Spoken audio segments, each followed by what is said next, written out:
ಹಿಂದೂ ಕಾರ್ಯಕರ್ತ ಸುಹಾಸ್ ಶೆಟ್ಟಿ ಹತ್ಯೆ ಪ್ರಕರಣಕ್ಕೆ ಸಂಬಂಧಪಟ್ಟಂತೆ ಕರಾವಳಿ ಈಗ ಉದ್ವಿಗ್ನವಾಗಿದೆ. ಕರಾವಳಿ ಕರ್ನಾಟಕದಲ್ಲಿ ಮತ್ತೆ ಕೋಮು ಹಿಂಸಾಚಾರ ಭುಗಿಲೆದ್ದಿದೆ. ಹಿಂದೂ ಕಾರ್ಯಕರ್ತ ಸುಹಾಸ್ ಶೆಟ್ಟಿ ಹತ್ಯೆ ಭಾರಿ ದೊಡ್ಡ ಮಟ್ಟದಲ್ಲಿ ಉದ್ವಿಗ್ನ ಪರಿಸ್ಥಿತಿಯನ್ನ ಕ್ಷಣ ಕ್ಷಣಕ್ಕೂ ಹೆಚ್ಚಿಸ್ತಾ ಇದೆ ದಕ್ಷಿಣ ಕನ್ನಡ ಜಿಲ್ಲೆಯಲ್ಲಿ. ಇಂದು ಇಡೀ ದಕ್ಷಿಣ ಕನ್ನಡ ಬಂದ್ಗೆ ವಿಶ್ವ ಹಿಂದೂ ಪರಿಷತ್ ಕರೆ ಕೊಟ್ಟಿದೆ. ದಕ್ಷಿಣ ಕನ್ನಡ ಬಂದ್ಗೆ ಕರೆ ಕೊಟ್ಟಿದ್ದು ಮಂಗಳೂರಿನಲ್ಲಿ ನಿಷೇಧಾಜ್ಞೆ ಜಾರಿಯಾಗಿದೆ. ಮಂಗಳೂರಿನ ಬಜ್ಪೆ ಕಿನಿಪಾದಲ್ಲಿ ಸುಹಾಸ್ ಶೆಟ್ಟಿ ಕೊಲೆ ಆಗಿದೆ. ಮಂಗಳೂರು ಪೊಲೀಸ್ ಕಮಿಷನರ್ ಇಂದ ನಿಷೇಧಾಜ್ಞೆಯನ್ನ ಹೇರಲಾಗಿದೆ. ಸುಹಾಸ್ ಶೆಟ್ಟಿ ಕೊಲೆ ಖಂಡಿಸಿ ದಕ್ಷಿಣ ಕನ್ನಡ ಜಿಲ್ಲೆಯಾದ್ಯಂತ ಬಂದ್ಗೆ ಕರೆ ಕೊಟ್ಟಿರುವ ಹಿನ್ನೆಲೆ ಮಂಗಳೂರು ಪೊಲೀಸ್ ಕಮಿಷನರ್ ವ್ಯಾಪ್ತಿಯಲ್ಲಿ ನಿಷೇಧಾಜ್ಞೆ ಕೂಡ ಜಾರಿಯಾಗಿದೆ. ಈಗ ಸದ್ಯ ದಕ್ಷಿಣ ಕನ್ನಡ ಜಿಲ್ಲೆ ಸ್ತಬ್ಧಗೊಂಡಿದೆ.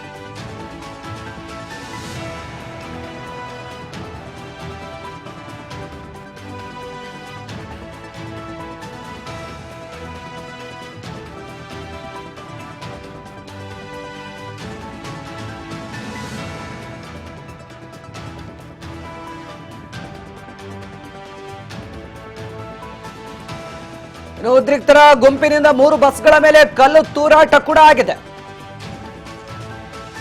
ಕಲ್ಲು ತೂರಾಟದಿಂದ ಬಸ್ಗಳು ಹಾನಿಗೊಳಗಾಗಿವೆ.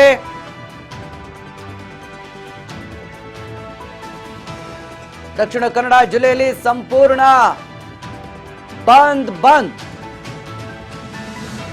ಮಂಗಳೂರಿನಲ್ಲಿ ಖಾಸಗಿ ಬಸ್ಗಳು ರಸ್ತೆಗಿಳಿದಿದ್ದುವು. ಹೀಗಾಗಿ ಉದ್ರಿಕ್ತರ ಗುಂಪಿನಿಂದ ಕಲ್ಲು ತೂರಾಟ ಆಗಿದೆ.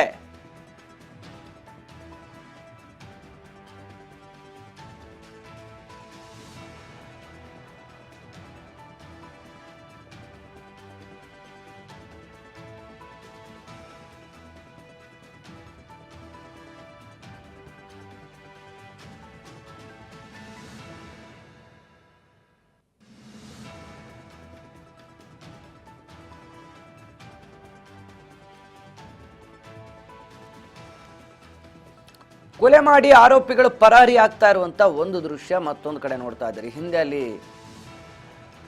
ಮಚ್ಚಿನಿಂದ ಕೊಚ್ಚಿ ಸುಹಾಸ್ ಬಾಡಿಯನ್ನ ಅಲ್ಲಿ ಬಿಟ್ಟು ಕಾರ್ನಲ್ಲಿ ಪರಾರಿ ಆಗ್ತಾ ಇರುವಂತ ದೃಶ್ಯವನ್ನು ತಾವು ಗಮನಿಸ್ತಾ ಇದ್ದೀರಿ. ಮತ್ತೊಂದು ಕಡೆ ಆ ಘಟನೆಗೆ ಸಂಬಂಧಪಟ್ಟಂತೆ ಇಡೀ ದಕ್ಷಿಣ ಕನ್ನಡ ಈಗ ಭಾರಿ ದೊಡ್ಡ ಮಟ್ಟದಲ್ಲಿ ಪ್ರಕ್ಷುಬ್ಧ ಪರಿಸ್ಥಿತಿಯಲ್ಲಿದೆ. ಖಾಸಗಿ ಬಸ್ ಒಂದು ಸಂಚಾರಕ್ಕೆ ಬಂದಿದ್ರೆ ಉದ್ರಿಕ್ತರ ಗುಂಪಿನಿಂದ ಬಸ್ ಮೇಲೆ ಕಲ್ಲು ತೂರಾಟ ಕೂಡ ಆಗಿದೆ.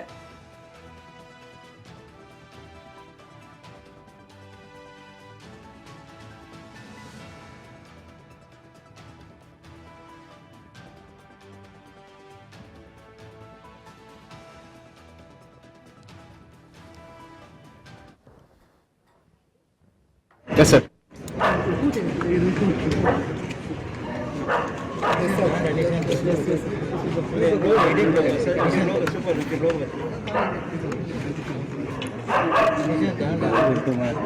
Yes, sir.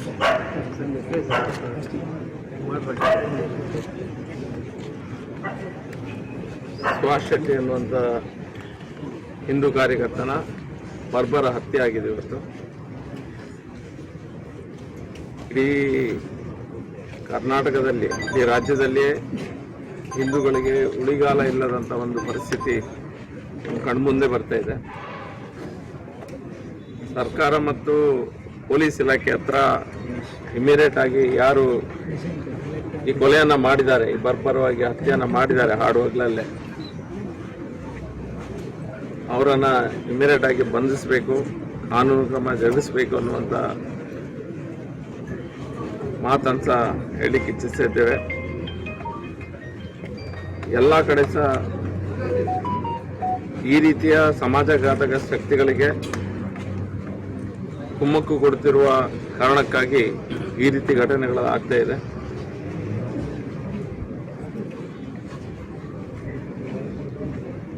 ಮೇಲ್ನೋಟಕ್ಕೆ ನೋಡುವಾಗ ಬಹಳ ಪ್ಲ್ಯಾನ್ ಮಾಡಿ ಈ ಹತ್ಯೆ ಆಗಿದೆ.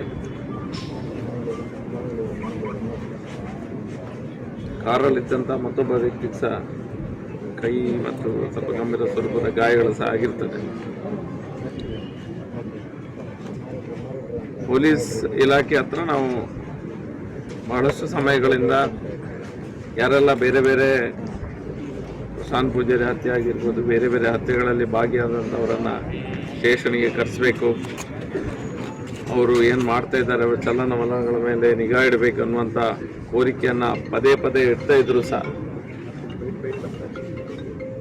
ಇದನ್ನು ಕಂಪ್ಲೀಟ್ ಆಗಿ ನಿಗ್ಲೆಕ್ಟ್ ಆಗಿದೆ. ಹಿಂದೂ ಕಾರ್ಯಕರ್ತನ ಈ ರೀತಿ ಕೊಲೆ ಆಗುವಂಥ ಸಂದರ್ಭದಲ್ಲಿ ನಾವು ಬಹಳಷ್ಟು ದಿನಗಳಿಂದ ಸಹ ಹೇಳ್ತಿದ್ದ ಕಾರಣಕ್ಕಾಗಿ ನಾವು ಎಲ್ಲಿ ಡಿಪಾರ್ಟ್ಮೆಂಟ್ ಲ್ಯಾಕ್ಸ್ ಆಗಿದೆಯಾ, ಇದರಲ್ಲಿ ತುಂಬ ರಿಲ್ಯಾಕ್ಸ್ ಆಗಿದ ಹಾಗೆ ಮೇಲ್ನೋಟಕ್ಕೆ ಕಂಡು ಬರ್ತಾ ಇದೆ. ಬೇರೆ ಏನನ್ನ ಹೇಳಲಿಕ್ಕೆ ಇಚ್ಛಿಸಿಲ್ಲ. ಈ ಸಮಯದಲ್ಲಿ ನಮ್ಮ ಹಿಂದೂ ಕಾರ್ಯಕರ್ತರನ್ನ ಯಾರು ಕೊಲೆ ಮಾಡಿದ್ದಾರೆ ಅವರನ್ನ ಕೂಡಲೇ ಬಂಧಿಸಬೇಕನ್ನುವಂಥ ಆಗ್ರಹವನ್ನು ನಾವು ಮಾಡ್ತಾ ಇದ್ದೇವೆ. ಹಿಂದೂ ಕಾರ್ಯಕರ್ತರು, ಹಿಂದೂ ಮುಖಂಡರು ಇವತ್ತು ಹತ್ಯೆ ಆಗಿರ್ತಕ್ಕಂಥದ್ದು, ಇದನ್ನು ನಾನು ಖಂಡಿಸ್ತೇನೆ. ಇದಕ್ಕೆ ನೇರ ಪೊಲೀಸ್ ಇಲಾಖೆ ಕಾರಣ ಮತ್ತು ಕಾಂಗ್ರೆಸ್ ಸರ್ಕಾರ ಕಾರಣ. ಸುಹಾಸ್ ಮತ್ತು ಅವರ ಸಂಗಡಿಗರು ಪ್ರತಿನಿತ್ಯ ಅವರ ವಾಹನ ತಪಾಸಣೆಯನ್ನು ಮಾಡಿ ಅವರ ಹತ್ರ ಯಾವುದೇ ರೀತಿಯಾಗಿರ್ತಕ್ಕಂಥ ಆತ್ಮರಕ್ಷಣೆಗೋಸ್ಕರ ಬೇಕಾಗಿರ್ತಕ್ಕಂಥ ಯಾವುದೇ ಒಂದು ಆಯುಧವನ್ನು ಅಥವಾ ಯಾವುದೇ ಒಂದು ವಸ್ತುವನ್ನು ಇಡದ ರೀತಿಯಲ್ಲಿ ಕಳೆದ 1 ತಿಂಗಳಿನಿಂದ ಬೆನ್ನು ಬಿದ್ದಿರ್ತಕ್ಕಂಥ ಪೊಲೀಸ್ ಇಲಾಖೆ. ಪ್ರಾಯಶಃ ಇದರ ಹಿಂದೆ ಯಾವ ಯೋಚನೆ ಪೊಲೀಸ್ ಇಲಾಖೆದಿದೆ ಅಂತ ನಾನು ಈ ಸಂದರ್ಭದಲ್ಲಿ ಪ್ರಶ್ನೆ ಮಾಡ್ತೇನೆ. ಇವತ್ತು 6 ಜನ ಇದ್ದಂಥ ಸಂದರ್ಭದಲ್ಲೂ ಏಕಾಏಕಿ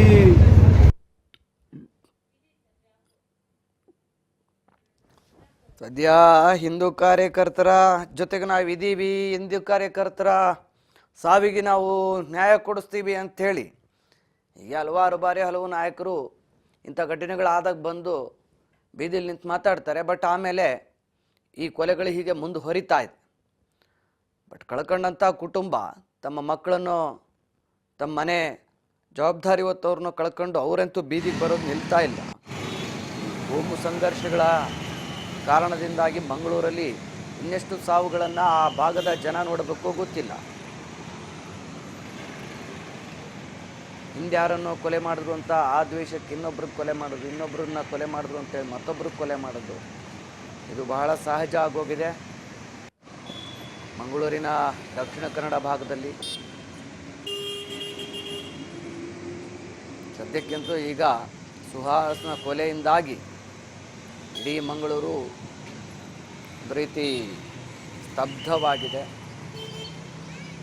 ಯಾವ ಸಂದರ್ಭದಲ್ಲಿ ಏನಾಗುತ್ತೆ ಅನ್ನುವಂಥ ಆತಂಕದಲ್ಲಿ ಅಲ್ಲಿನ ಜನ ಕೂಡ ಹೊರಗಡೆ ಬರೋಕ್ಕೂ ಮೀನಾಮೇಷ ಮಾಡುವ ಪರಿಸ್ಥಿತಿ ಅಲ್ಲಿ ಸದ್ಯಕ್ಕೆ ನಿರ್ಮಾಣವಾಗಿದೆ. ಪ್ರಕ್ಷುಬ್ಧ ವಾತಾವರಣ ಕಂಡು ಬರ್ತಾ ಇದೆ. ಈಗಾಗಲೇ ವಿಶ್ವ ಹಿಂದೂ ಪರಿಷತ್ತಿನಿಂದ ಕೂಡ ಬಂದ್ಗೆ ಕರೆ ಕೊಡಲಾಗಿದೆ. ಹಿನ್ನೆಲೆ ಸದ್ಯ ಮಂಗಳೂರಲ್ಲಿ ಜನಸಂಖ್ಯೆ ಓಡಾಟ ಕೂಡ ಕಡಿಮೆ ಆಗಿದೆ.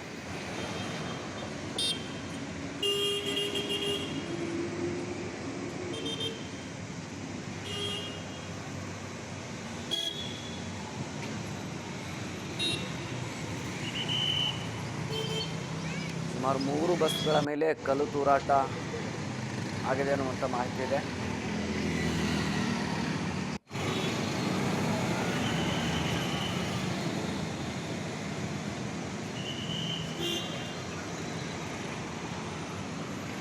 ಬಜ್ಪೇಕಿನಿಪದ ಬಳಿ ಸುಹಾಸ್ ಶೆಟ್ಟಿ ಕೊಲೆ ಆಗಿರುವಂಥದ್ದು.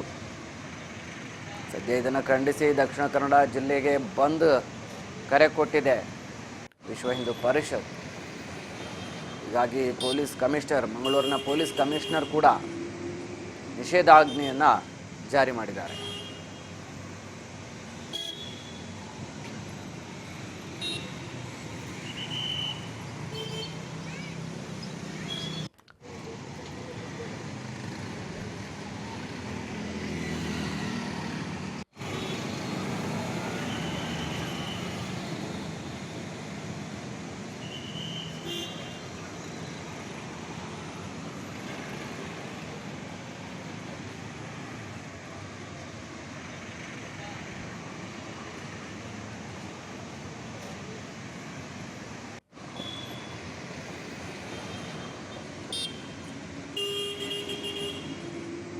ನಿನ್ನೆಯ ದಿವಸ ರಾತ್ರಿ ಸುಮಾರು 8 ಗಂಟೆ ಸಮಯದಲ್ಲಿ ನಮ್ಮ ಸಂಘಟನೆಯ ಕಾರ್ಯಕರ್ತರಾದಂತಹ ಸುಹಾಸ್ ಶೆಟ್ಟಿ ಮತ್ತು ಉಳಿದಂತ 5 ಜನ ತನ್ನ ಕಾರಲ್ಲಿ ಹೋಗಬೇಕಾದ್ರೆ ಜಿಹಾದಿ ಇಸ್ಲಾಮಿಕ್ ಭಯೋತ್ಪಾದಕ ಮುಸಲ್ಮಾನರು ಆ ವಾಹನವನ್ನು ಅಡ್ಡಕಟ್ಟಿ ಸುಹಾಸ್ ಎಂಬಂತಹ ಒಬ್ಬ ಹಿಂದೂ ಕಾರ್ಯಕರ್ತನನ್ನು ಹತ್ಯೆ ಮಾಡಿದ್ದಾರೆ. ಇದೊಂದು ಪ್ರೀ ಪ್ಲಾನ್ಡ್ ಮರ್ಡರ್ ಮತ್ತು ಇದರ ಹಿಂದೆ ನಿಷೇಧಿತ ಇಸ್ಲಾಮಿಕ್ ಉಗ್ರವಾದಿ ಸಂಘಟನೆ ಪಿಎಫ್ಐಯ ನೇರವಾದಂಥ ಕೈವಾಡ ಇದೆ. ಹಾಗಾಗಿ ಸುಹಾಸ್ ಶೆಟ್ಟಿಯ ಹತ್ಯೆಯನ್ನು ಇವತ್ತು ವಿಶ್ವ ಹಿಂದೂ ಪರಿಷತ್ ಮತ್ತು ಎಲ್ಲಾ ಹಿಂದೂ ಸಂಘಟನೆಗಳು ಬಹಳ ಬಲವಾಗಿ ಇದನ್ನು ಖಂಡಿಸುತ್ತದೆ ಮತ್ತು ನಾಳೆಯ ದಿವಸ ಬೆಳಿಗ್ಗೆ 6 ಗಂಟೆಯಿಂದ ಸಂಜೆ 6 ಗಂಟೆ ತನಕ ದಕ್ಷಿಣ ಕನ್ನಡ ಜಿಲ್ಲೆಯನ್ನು ಬಂದ್ಗೆ ಇವತ್ತು ಎಲ್ಲಾ ವಿಶ್ವ ಹಿಂದೂ ಪರಿಷತ್ನ ನೇತೃತ್ವದಲ್ಲಿ ಎಲ್ಲಾ ಹಿಂದೂ ಸಂಘಟನೆಗಳು ಇವತ್ತು ಬಂದ್ಗೆ ಕರೆ ಕೊಡ್ತಾ ಇದ್ದೀವಿ. ಹಾಗಾಗಿ ಸಮಸ್ತ ದಕ್ಷಿಣ ಕನ್ನಡ ಜಿಲ್ಲೆಯ ಎಲ್ಲಾ ಹಿಂದೂ ಬಂಧುಗಳು ಒಬ್ಬ ಹಿಂದೂ ಕಾರ್ಯಕರ್ತನ ಹತ್ಯೆಯನ್ನು ಖಂಡಿಸಿ ಎಲ್ಲರೂ ಸ್ವಯಂ ಪ್ರೇರಿತವಾಗಿ ಅಂಗಡಿ ಮುಂಗಟ್ಟು ಆಫೀಸ್ಗಳು ಯಾವುದೆಲ್ಲ ಇದೆ ಎಲ್ಲವನ್ನು ಬಂದ್ ಮಾಡಿ ಈ ಹತ್ಯೆಯನ್ನು ವಿರೋಧ ಮಾಡಬೇಕು ಎಂಬುದನ್ನು ನಾನು ಈ ಪತ್ರಿಕೆ ಮುಖಾಂತರ ದಕ್ಷಿಣ ಕನ್ನಡ ಜಿಲ್ಲೆಯ ಎಲ್ಲ ಜನತೆಗೆ ನಾನು ಕರೆಯನ್ನು ಕೊಡ್ತಾ ಇದ್ದೇನೆ. ಅಷ್ಟು ಮಾತ್ರ ಅಲ್ಲ, ಪೊಲೀಸ್ ಇಲಾಖೆಗೆ ನಾನು ಆಗ್ರಹವನ್ನು ಮಾಡ್ತಾ ಇದ್ದೀನಿ. ಈಗಾಗಲೇ ಒಂದು ಸಾರ್ವಜನಿಕವಾಗಿ ಇವತ್ತು ಬಜ್ಪೆ ಎಂಬಂತ ನಗರ ಭಾಗದಲ್ಲಿ ವಾಹನವನ್ನು ಅಡ್ಡಕಟ್ಟಿ ರಾಜಾರೋಷವಾಗಿ ಒಬ್ಬ ಹಿಂದೂ ಕಾರ್ಯಕರ್ತನನ್ನು ಹತ್ಯೆ ಮಾಡಿದ್ದಾರೆ. ಇಷ್ಟರ ತನಕನೂ ಅವರನ್ನು ಬಂಧನ ಮಾಡುವಂತ ಒಂದು ಪ್ರಯತ್ನವನ್ನು ಕೂಡ ಇವತ್ತು ಪೊಲೀಸ್ ಇಲಾಖೆನೂ ಮಾಡಿಲ್ಲ. ತಕ್ಷಣ ಯಾರು ಆರೋಪಿಗಳಿದ್ದಾರೆ ಅವರನ್ನೆಲ್ಲರನ್ನು ಬಂಧನ ಮಾಡಬೇಕು ಅಂತೇಳಿ ಈ ಸಂದರ್ಭದಲ್ಲಿ ನಾನು ಆಗ್ರಹಿಸುತ್ತಾ ನಾಳೆ ಬೆಳಿಗ್ಗೆ 6 ಗಂಟೆಯಿಂದ ಸಂಜೆ 6 ಗಂಟೆ ತನಕ ಇಡೀ ದಕ್ಷಿಣ ಕನ್ನಡ ಜಿಲ್ಲೆ ಈ ಹತ್ಯೆಯನ್ನು ಖಂಡಿಸಿ ಬಂದ್ ಮಾಡಲಿಕ್ಕಿದೆ. ಪತ್ರಕರ್ತ ಬಂಧುಗಳೇ, ನಿನ್ನೆಯ ದಿವಸ ಇದು ಸದ್ಯ ದಕ್ಷಿಣ ಕನ್ನಡ ಜಿಲ್ಲೆಯಲ್ಲಿ ಕಂಡುಬಂದಿರುವಂಥ ವಾತಾವರಣ. ನಿನ್ನೆ ರಾತ್ರಿಯಿಂದಲೂ ಕೂಡ ಹಿಂದೂ ಪರ ಸಂಘಟನೆಗಳು ಸಾಕಷ್ಟು ದೊಡ್ಡ ಮಟ್ಟದಲ್ಲಿ ಈ ಹತ್ಯೆಯನ್ನು ಖಂಡಿಸಿ ಬೀದಿಗಿಳಿದಿದ್ದಾರೆ. ಯಾವುದೇ ಕಾರಣಕ್ಕೂ ಕೂಡ ಕೊಲೆ ಆರೋಪಿಗಳನ್ನು ತಪ್ಪಿಸಿಕೊಳ್ಳೋದಕ್ಕೆ ಬಿಡಬಾರ್ದು. ಅವರಿಂದ ದೊಡ್ಡ ದೊಡ್ಡ